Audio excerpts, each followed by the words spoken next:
Vítajte. Dnes sa ponoríme do témy, ktorá sa týka mnohých rodín, no stále je opradená množstvom otázok. Psoriáza u detí. Je to ochorenie, ktoré sa často objaví už v útlom veku a na prvý pohľad sa dá ľahko zameniť za bežnú vyrážku. Spoločne sa pozrieme na to, ako ju správne rozpoznať a pochopiť. Pretože presne o to ide. To, čo môže vyzerať ako obyčajný kožný problém, je v skutočnosti oveľa zložitejšie. Pod povrchom sa totiž skrýva autoimunitný proces. A aby sme pochopili, aké bežné to je, pozrime sa na jedno prekvapivé číslo. Áno, až tretina všetkých prípadov psoriázy sa začne prejavovať ešte pred 18. rokom života. To je naozaj vysoké číslo a len to počiarkuje, aké dôležité je venovať pozornosť prvým signálom. Diagnostikovať psoriázu u detí vie byť celkom oriešok. A to hlavne preto, že jej prejavy sa môžu nápadne podobať na iné, úplne bežné detské kožné problémy. Takže poďme si to najprv presne zadefinovať. Čo to teda v skutočnosti je? Detská psoriáza je, ako sme povedali, autoimunitné ochorenie. To znamená, že imunitný systém sa tak povediac pomýli a namiesto toho, aby bojoval s infekciami, začne útočiť na vlastné telo, v tomto prípade na kožné bunky, ktoré potom rastú oveľa rýchlejšie ako by mali, hromadia sa na povrchu a vytvárajú tie typické ložiská. No a teraz to podstatné. Psoriáza nemá len jednu tvár. U každého dieťaťa môže vyzerať trochu inak, a to v závislosti od veku a konkrétneho typu. Tou úplne najbežnejšou formou u detí je tzv. Gutátna alebo kvapkovitá psoriáza.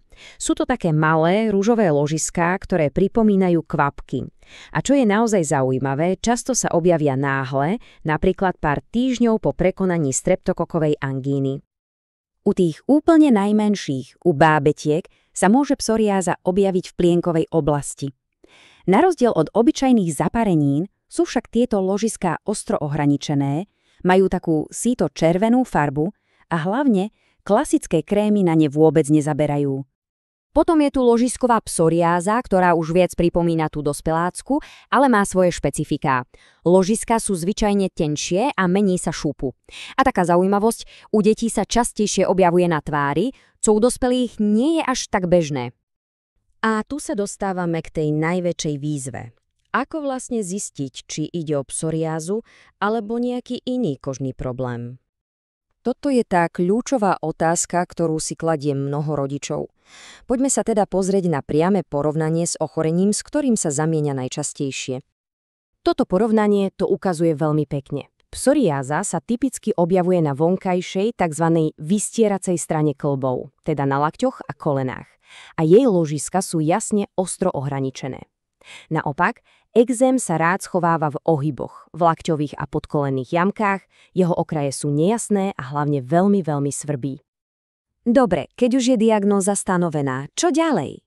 Pri liečbe detí platí jedno absolútne pravidlo. Bezpečnosť je na prvom mieste. Detská pokožka je citlivá, takže sa vždy postupuje od tých najjemnejších metód.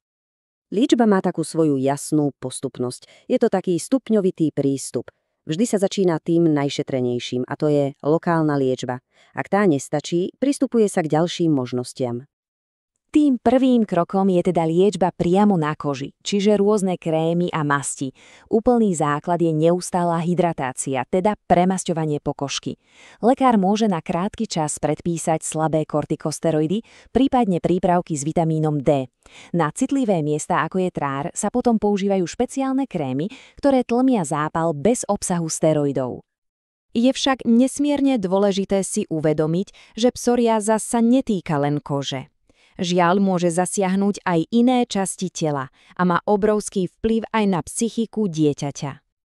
Veľmi vážnou komplikáciou je psoriatická artritída, ktorá spôsobuje zápal kĺbov. Varovnými signálami sú opuchy, bolesť, ranná stuhnutosť alebo tzv. Párkovitý prst, keď opuchne celý prst na ruke alebo nohe.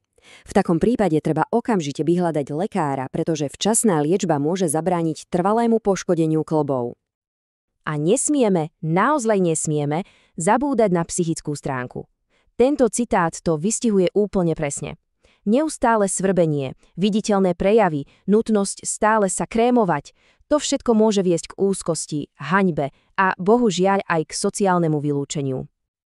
Kľúčom k úspešnému zvládaniu tohto ochorenia je teda dlhodobá, komplexná starostlivosť a hlavne vytvorenie podporného a chápavého prostredia pre dieťa.